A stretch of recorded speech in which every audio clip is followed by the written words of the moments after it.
Good day, everybody. BK Voiceover here, and welcome to the first episode of my first series here on the channel, where we're going to be going over a potential off-season plan for my Seattle Seahawks. So the plan is this is going to be a multi-part series. I'm going to break this up into 5 separate parts, I think, at this point. And we're going to kind of go step by step through a potential off-season scenario. This isn't necessarily how I see things playing out, but maybe a way that I see this could be a very beneficial route to go for the Seahawks. So, first off, in episode 1, this episode, of course, we're going to be discussing the current state of the Seahawks roster with their current allocation of contracts. Assuming there are no re-signings, no free agency signings, and no draft selections yet.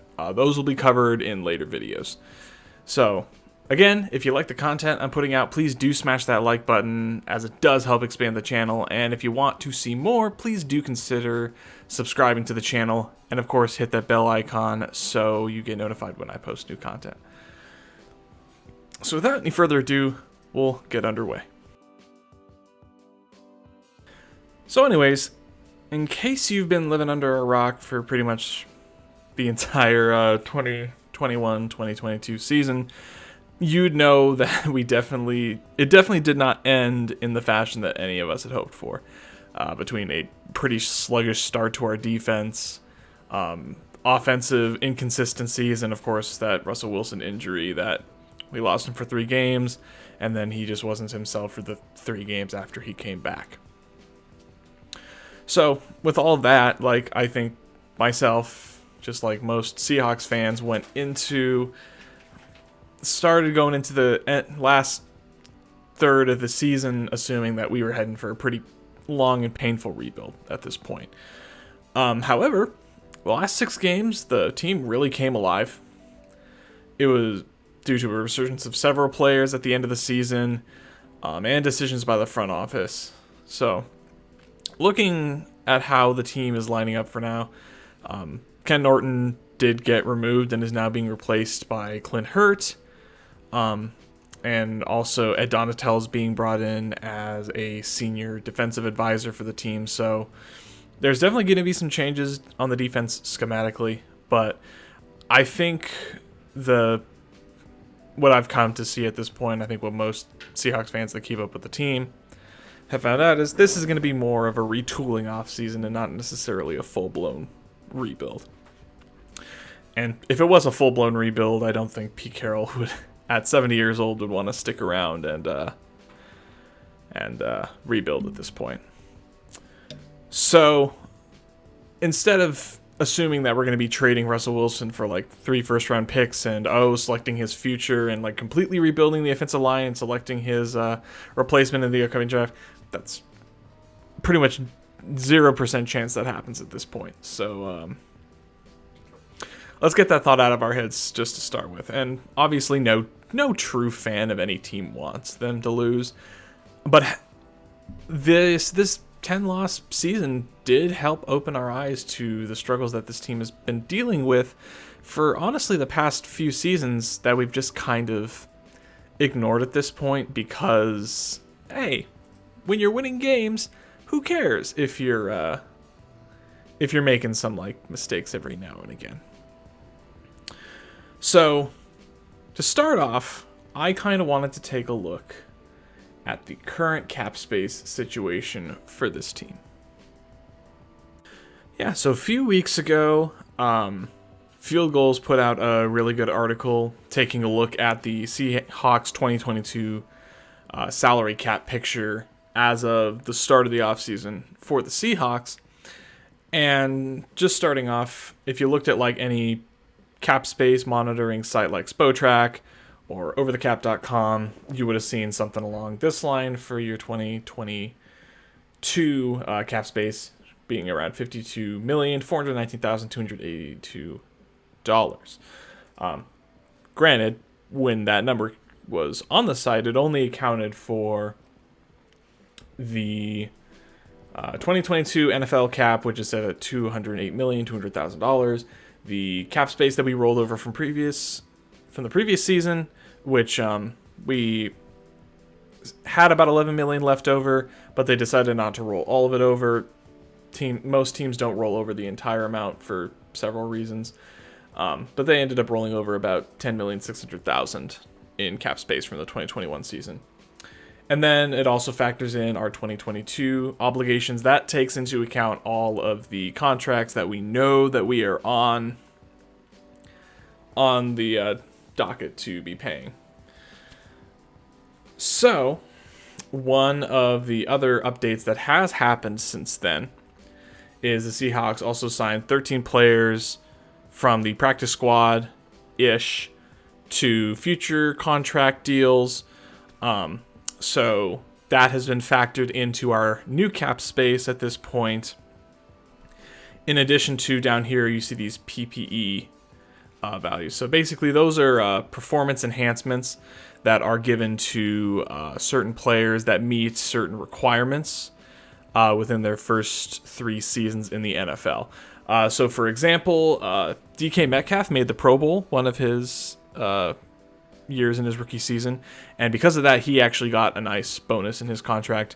Ugo Amadi also got a nice bonus of, I think, like like a $1.2 million bonus because he played at least 35% of all the defensive snaps through his first 3 seasons. So now, what it doesn't factor in is exclusive rights free agents. Obviously, those signings haven't happened yet. Draft picks, the draft obviously hasn't happened yet, so we can't factor in those draft picks yet.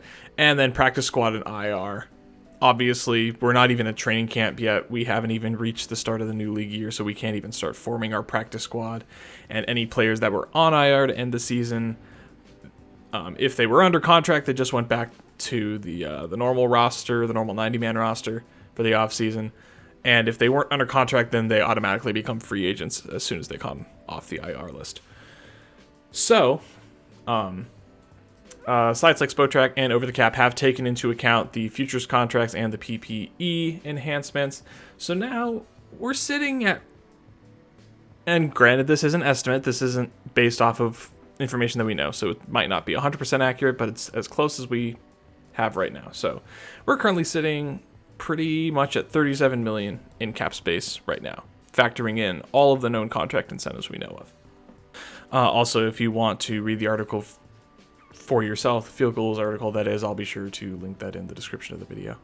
And now if we go and take a look at the Seahawks cap space as it relates to other teams in the NFL, note the number on overthecap.com is going to be slightly different than Spotrac. They have different information at times, so these are all estimates. They're not all going to be correct. They're not all going to be the same.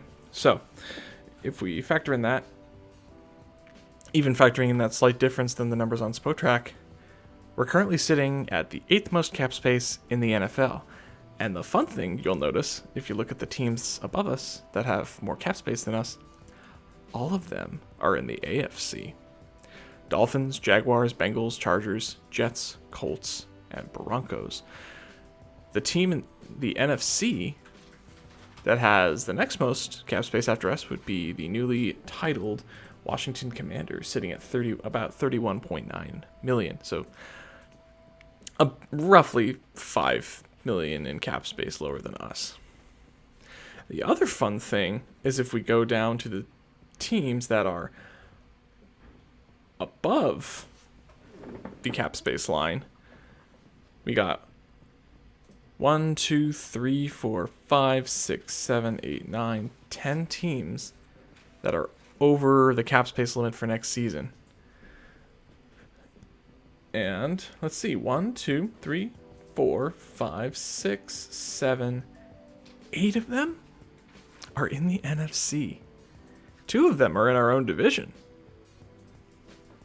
So, going into the offseason, should have a lot of opportunities to fish out some free agents that other teams won't be able to afford.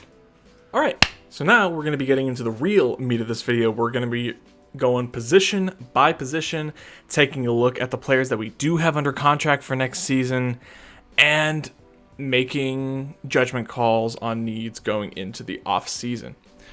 So to start off, we're going to be using Spotrac And the nice thing is they actually break down the cap hits by position group.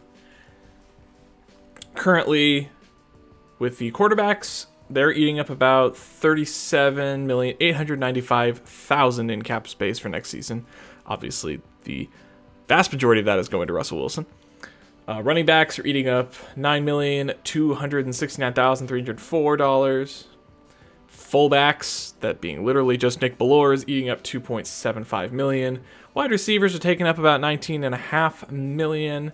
Tight ends are taking up almost $4 million. Offensive line, almost $18 million. Defensive line, $33.25 million. Linebackers, most of that's going to Bobby Wagner. 27 plus million. Secondary, that includes your cornerback room and your safeties, are taking up $18.13 million. Vast majority of which is going to Jamal Adams. And then special teams, which is split between, of course, Jason Myers, who's in the final year of his 4-year deal that he signed with Seattle.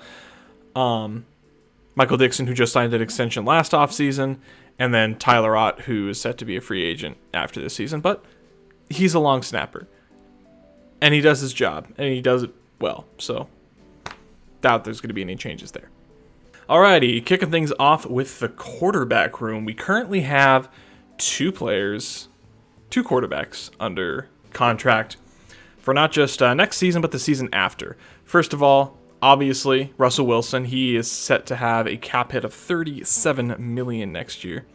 I know going through the rough times of him getting injured and playing pretty crappy in the few games that he played in when he got back, there were a lot of calls to trade him at this point, and it was kind of similar last season. There's rumors he gave 4 teams that he would be okay waiving his no trade clause to go to. But realistically, there was no way that they were going to be moving off of him last offseason because the dead cap hit was insane. And while the dead cap hit this offseason, if he were to be traded, would be a lot more manageable. I think it would be something around the lines of $26 million. It makes no sense at this point to cut him. So he's almost certainly going to be coming back next season. Number 2 is going to be Jacob Eason, who, if you'll remember, we picked him off of waivers from the Colts. So he wasn't a free agent, so we actually have him under contract for the next 2 seasons. So he could probably sit behind Wilson. He probably won't be your direct backup. I would expect them to go out in free agency and find a free agent QB to basically ride the bench with Russell Wilson. Marcus Mariota is an option. But again, we're not getting into that in this video. We are only going over the players that are under contract for next season and determining needs off of that. So, Russell Wilson under contract. So you have your starting QB set up. Jacob Eason is, let's be real, he's not, I don't even think he's your backup material. I think he's your QB3 at best, and you're likely going to be needing to go get a actual backup QB in free agency, or possibly in the draft. There are some intriguing options that I think you can get on early day 3, like Bailey Zapp. Looks like a really interesting option that I think the Seahawks should take a look at. But again, that's the draft, and we will get to that at a later date. Moving on to the running back position. Chris Carson is set to make $6.425 million next season. He did sign an extension last offseason. It was a 3-year deal, but in reality, it's a 2-year deal with a void year tacked on at the end. So really, he's a free agent. After this season. Then, of course, you got DJ Dallas and Travis Homer under contract for next season. Homer will become a free agent next offseason, but we're not worried about that. Then Josh Johnson, one of the nice pickups that the Seahawks got in undrafted free agency last year, was right in the practice squad for the majority of the season, but did get called up. I'm not 100% sure on how the practice squad elevations work. Everything looks like he is under contract for next season. So I'm just going to assume that that's the case at this point. So you got Chris Carson, DJ Dallas, Travis Homer, and Josh Johnson. And then, of course, you've got your free agents. Rashad Penny just finished his 4th season in the NFL. The Seahawks did not pick up his 5th-year option, so he is set to become an unrestricted free agent after once free agency starts March 16th. Alex Collins is also set to be an unrestricted free agent. So,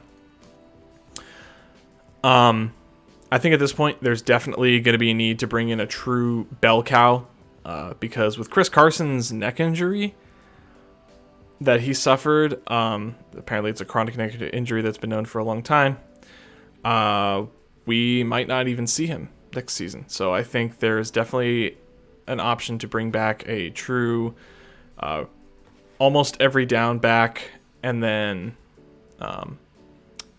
maybe get a younger back that has like a lot of upside in the draft. There are a bunch of really solid running backs that you can get on day 3. Brian Robinson out of Alabama, although his stock is rising pretty high right now, so he might not even be available then. Zamir White, James Cook, who's the brother of Dalvin Cook, could also be brought in the draft, but again, for another day. So I think you'd have the need to get a couple of additional running backs in free agency and the draft. Fullback is pretty well covered. They might cut Nick Bellore and bring him back at a cheaper deal, but I don't necessarily see... I wouldn't do that as of right now. Could probably save you like an extra $1 million or so. So we're fine on fullback. He also plays backup linebacker if he absolutely needs to. Nick Bellore is an amazing special teamer, and he's a great human being. I just have to lay that out there right now. Wide receiver is probably one of our least significant needs this offseason. Tyler Lockett, you just signed him to a big extension just this past offseason. DK Metcalf is in the last year of his rookie deal. I would guarantee you that he gets extended this offseason.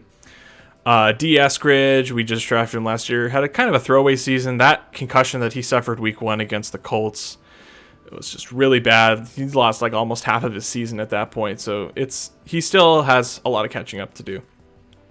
And then Freddie Swain, he's your wide receiver 4-ish at this point.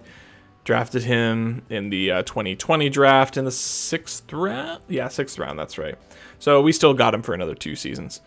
On top of that, we also signed 4 practice squad wide receivers to future reserve futures deals. Those being Cody Thompson, Matt Cole, Aaron Fuller, and Kate Johnson. Cody Thompson and Aaron Fuller have been bouncing around the Seahawks practice squad for a couple of seasons now. Kate Johnson, we actually just picked up in undrafted free agency last year. I was so excited that we were able to pick that guy up. Super flashy. I think one of the best pickups of UDFA. And then Matt Cole is another guy we picked up during the regular season. Again, these 4, they were signed to futures contracts. They carry no dead money if they're cut. So it's more of just like hey, we would like to hold on to you for training camp, and you'll probably make the practice squad again next season. So don't expect any of these guys to make the 53-man roster, but their cap hits are going to count against the cap for now. And then Penny Hart, who was kind of your wide receiver 5 gadget guy last season, he's set to be an exclusive rights free agent. So while D. Eskridge and Freddie Swain are more along the lines of like your wide receiver 4, I think there is definitely a need to bring in a veteran wide receiver. This free agency class is loaded with good wide receiver 3s that I think that they could pull in, which we'll take a look at in a later video. Next up, tight ends. This is the first position group where there is a pretty serious need. First off, Gerald Everett is set to be a free agent. He does have $2 million set to a void year this season, but he's set to be a free agent this offseason. Will Dissly is also set to be a free agent this offseason. So the only 2 players that you have on your roster are Colby Parkinson, who was 4th round pick out of Stanford 2 years ago, who was he's really evolved as a blocker this past season specifically. But we kind of assumed he would be more of a red zone threat, and he hasn't really been used a ton in the passing game. That's kind of been Gerald Everett's job. So if they start using Colby Parkinson more, that's be good, but I don't think he's ready to be your bona fide tight end one yet. Tyler Maybe is... We signed him to the 53-man roster from the practice squad like at the very end of the season, mainly due to Will Dissly suffering an ankle injury at the end of the season. He's a blocking tight end. That's pretty much the extent of what he's going to do.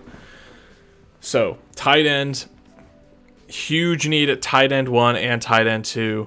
I could see this being addressed in free agency. It could be a pretty... I think Gerald Everett will likely be re-signed by the Seahawks. But on top of that, this free agency period is loaded with tight ends.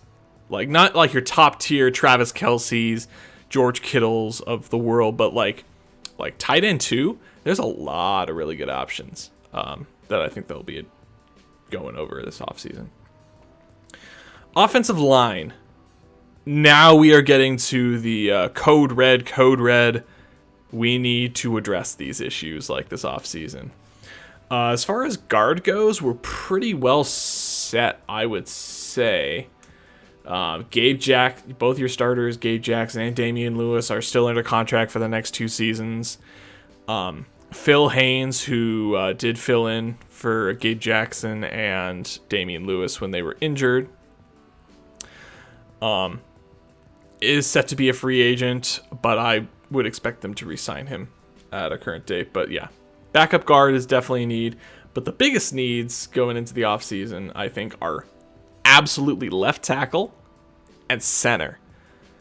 Because both of our centers in Ethan Posick and Kyle Fuller are both set to be unrestricted free agents after this season. Ethan Posick, he's had some issues staying healthy, but towards the end of the year, he really came alive as a run blocker. He was a big reason why Rashad Penny probably saw his biggest increase in usage and his big games really take off. Kyle Fuller was an absolute dumpster fire at center this season. The only reason he got the job was primarily because Ethan Posick was injured for most of training camp. But yeah, Kyle Fuller, granted, PFF is not the end-all be-all. It's a tool just like any other advanced metrics. So PFF is not gospel, but it doesn't. But when PFF gives you a grade of 0 for a game and ranks you as the 38th best center in the NFL out of 38 centers,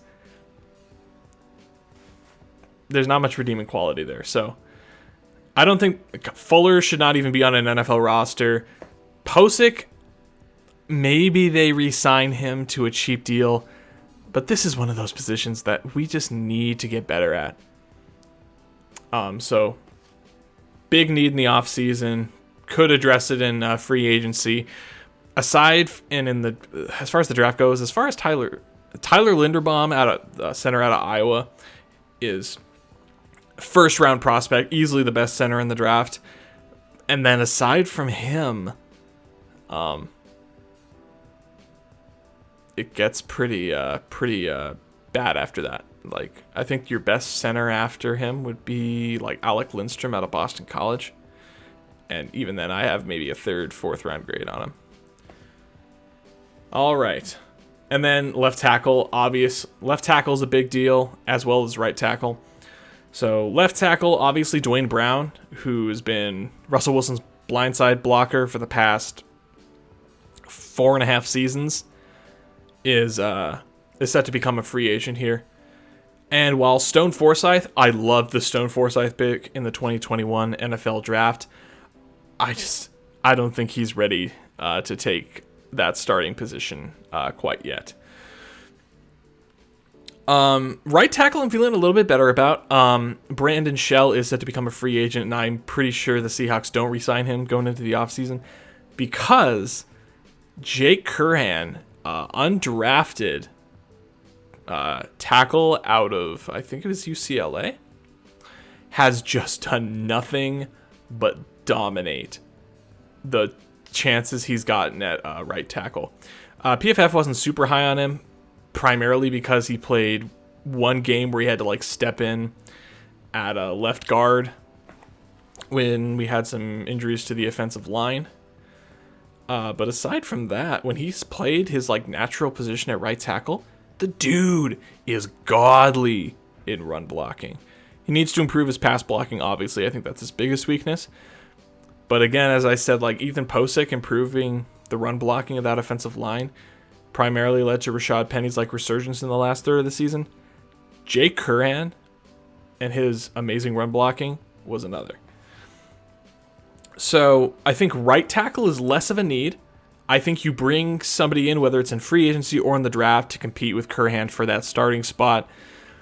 Left tackle is a huge need. Whether you end up re-signing Dwayne Brown, which seems like it could be a potential option, or going out and swinging for the fences and getting somebody like a Teron Armstead or an Orlando Brown, maybe a Trent Brown. Lots of options out there, which we'll get into, again, in later videos. And then center, like I said, the draft prospects outside of Tyler Linderbaum at center are pretty lackluster. This is kind of why last draft, when we were picking at pick 56, and every Seahawks fan that I talked to was screaming at their DBs like, draft Creed Humphrey, he's going to be amazing. And they go and they get D. Eskridge, who at the time I wasn't like super upset with the pick, but like I was more upset that Creed Humphrey was right there for the taking and they missed on him. And then Creed Humphrey ends up to go and make the freaking Pro Bowl his rookie season. Dude's a monster. Absolute monster. And I will forever cringe at the fact that we did not get Creed Humphrey in the draft. That's beside the point. So while the draft is pretty bare of good center prospects outside of Tyler Linderbaum, there are some good options for like future development pieces. But free agency also has several good centers that we could go after. Ryan Jensen from the Buccaneers,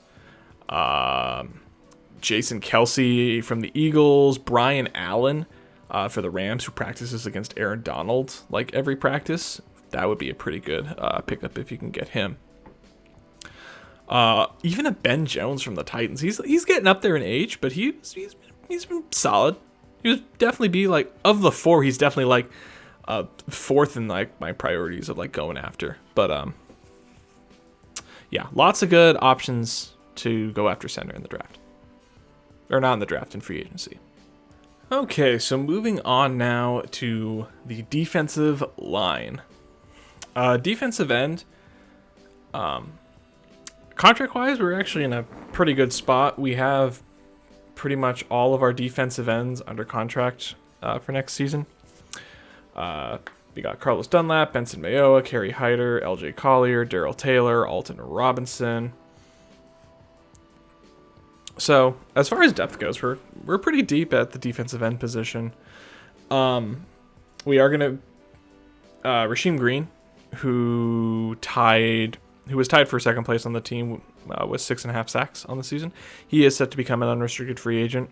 Maybe the Seahawks bring him back on a cheap deal, but I think he's more likely to test the waters. I think he'll probably get banked somewhere else.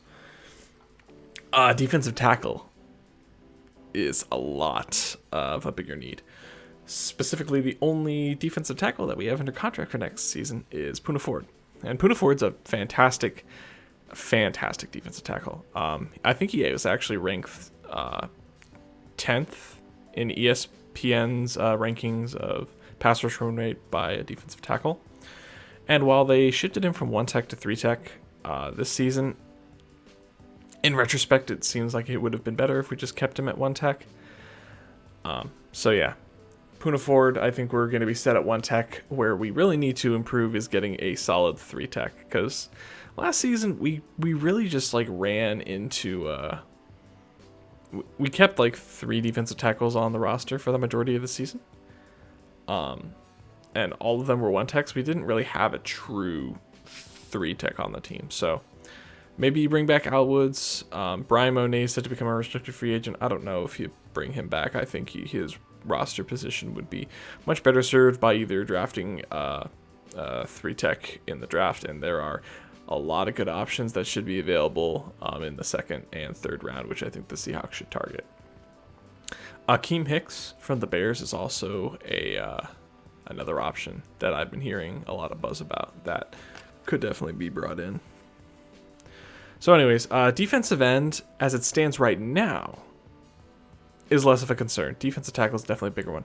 However, as we get further on into the off-season scenario, I think you're going to see that defensive end is on paper, it doesn't seem like a big deal, but as we look a little deeper, you're going to realize that defensive end is a lot of a bigger need.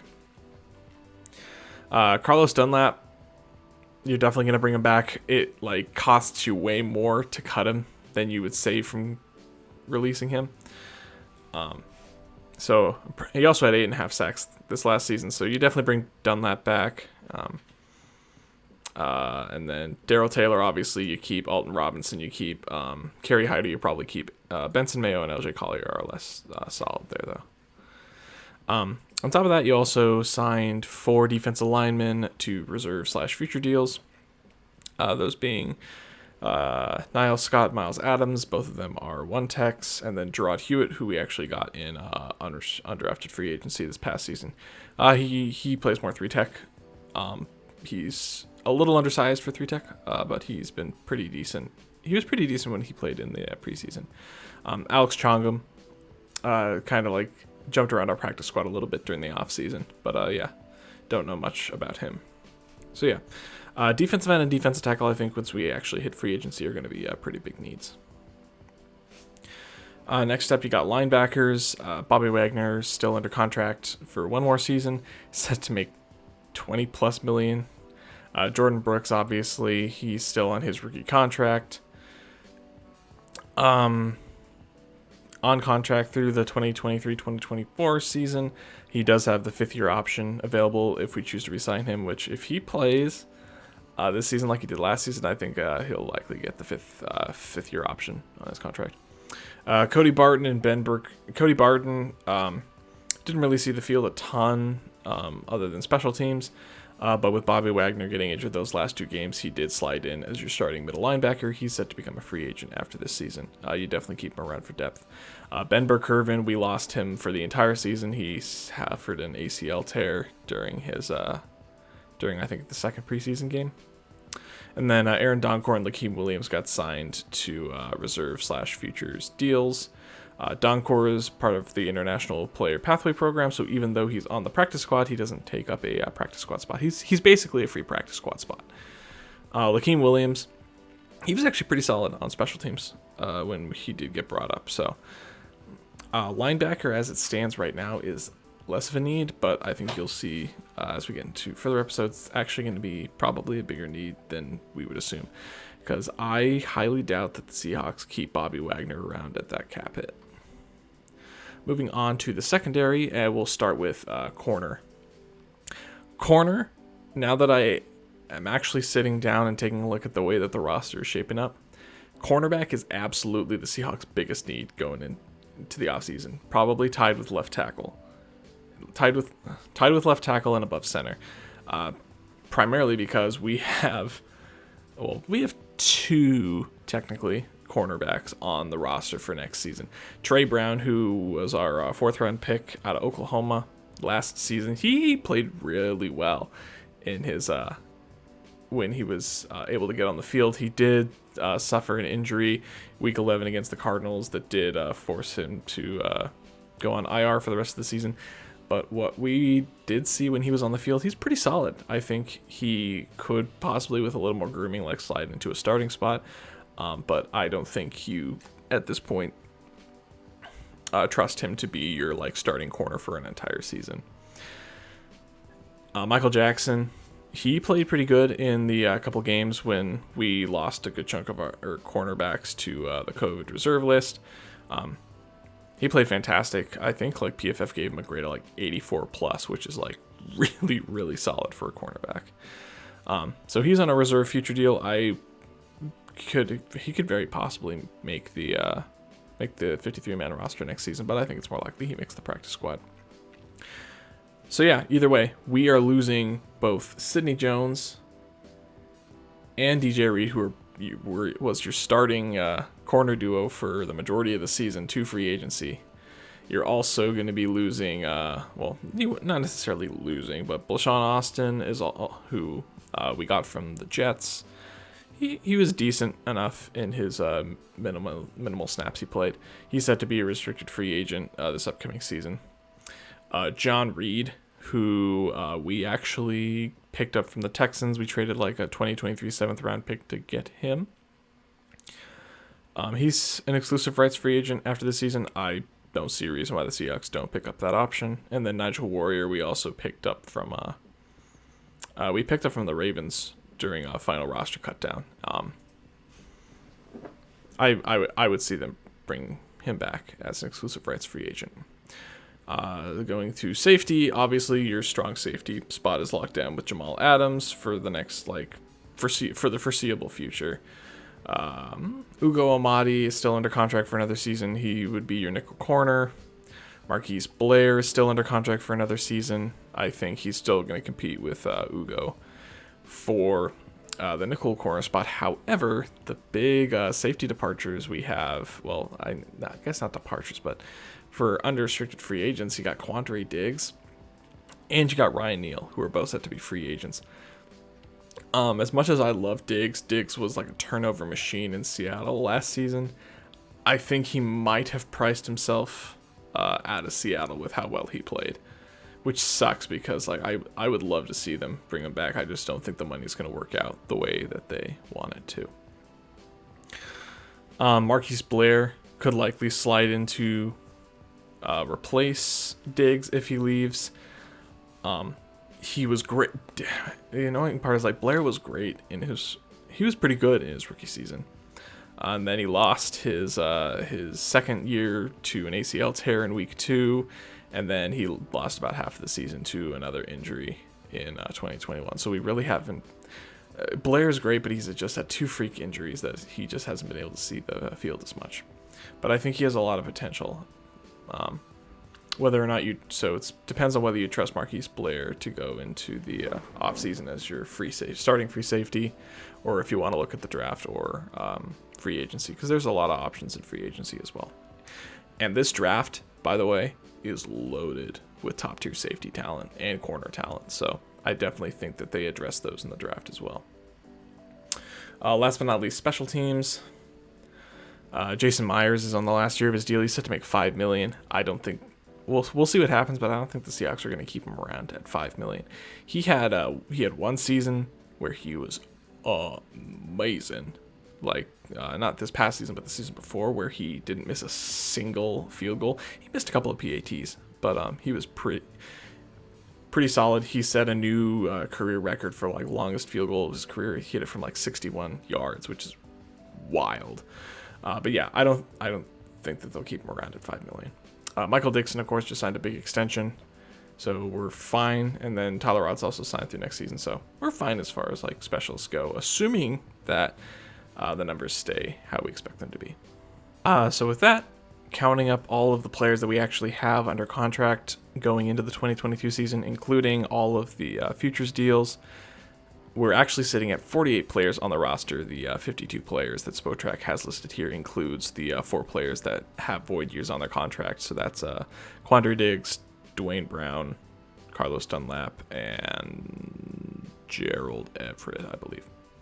Nope, I actually goofed. It wasn't Carlos Dunlap. It was Ethan Posick that had like a $1 million void year. All right, so just to kind of recap what I went over going through the roster. Additionally, I've made just a short list of needs, assuming that the roster that we have right now is the roster going into free agency. So this is assuming no free agency signings, no re-signing of our own players, and no draft picks. So obviously we need a backup quarterback. And again, these are not in any particular order. It's just the order that they came out of my brain. Backup quarterback to replace Gino. Geno's good, but I think we can get better at backup cornerback, and I think there's some good options available in free agency. Running back 1 and running back 2, whether one of those is bringing back somebody like a Rashad Penny and finding somebody in the draft or in free agency, that's nice too. Neck injuries with running backs are tough, and I don't know if Chris Carson will be coming back next season. Veteran wide receiver 3/4. You're really young at the wide receiver position.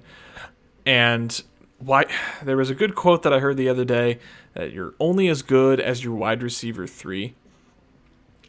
And that just kind of stuck with me. Like, we're solid. Like, Tyler Lockett, DK Metcalf, 1A, 1B, they're both fantastic. But after that, Eskridge hasn't shown me he can be that guy. Swain has shown me that he's not that guy. He's a wide receiver 3 at best, I would say. So I think bringing a proven wide receiver 3 in to play that spot, I think would be very beneficial. You need a tight end 1 and a tight end 2 because you're losing both Gerald Everett and Will Dissly. You need some depth at guard because while you have both your starters signed, Phil Haynes is set to be a free agent. So whether that's re-signing Phil Haynes and finding like maybe one more person in free agency, that works pretty well. You need a starting left tackle, a backup right tackle, or at least somebody to compete with Jake Curran. You need a starting 3 tech, whether that's going into free agency or in the draft. Either way, both are loaded with good 3 techs, I think, as well as some depth, because I don't think it's a for sure thing that we re-signed both Al Woods and Brian Monet, or even either of them. You need some linebacker depth. I think that can actually be pretty much solved in-house. John Radigan was a great player for us when he got called up to the roster. He did suffer an Achilles tear towards the end of this season, so I don't think there's a guarantee he'll be ready to go by the start of the season. Tanner Muse, we also got him from the Raiders. I think there's a lot of potential there. I think he could be a pretty solid backup or a depth piece for us there. Starting free safety, that's going to be one of our biggest losses if Quandre doesn't stay in the offseason. Maybe if you trust Marquise Blair, you can slide him in there. I think it would be much better if you target this in either the draft or in free agency. If there's one position that this draft is absolutely loaded to the gills with, it is defensive backs, safeties, corners, everywhere. Daxton, if you want to go like in the second round, Daxton Hill is a really solid option. I think you draft him in the second round, he immediately slides in as your Quandre Diggs replacement. Lewis Seen out of Georgia is also a good option, but again, conversation for a later day. You're losing both your starting left cornerback and right cornerback. I think they're going to bring back DJ Reed did like send out a tweet with like a pen and paper, so maybe that's like insinuating that there's like an understanding that once free agency opens, they've agreed that they're gonna re-sign him to an extension, which I hope is the case. DJ Reed was a solid, not just solid, he was really good this past season. He's not like a interception machine or anything, but he was holding like receivers and QBs to like about a 50. It might even be like a sub 50% completion percentage, which is insane. So yeah, I think they bring back, one or the other. Either bring back DJ Reed or bring back Sidney Jones. I don't think they bring back both of them. And then I think they address cornerback in either the third or fourth round of the draft. Also, I think that they could bring in another slot corner to compete with Amadi, whether that's through the draft or the draft or free agency. Now, that's the fun thing about this list, is it's going to change as we go along in the series. So, in the next video, we're going to be going over the candidates that for cutting from the roster and creating a little more cap space. I have 5 players that I'm going to go over that I think should be cut going into next season, and the cap space implications that they're going to have for the team. But that is going to be for episode 2, and with that, I'm going to wrap it up here. Thank you guys so much for checking out this video and watching if you still are. If you enjoyed it, be sure to drop a like down below, hit subscribe if you want to keep up with the series itself, and hit the bell icon so you are ready for episode 2 when that drops in about a week or so. Again, thank you guys so much. Have a great rest of your day, and go Hawks.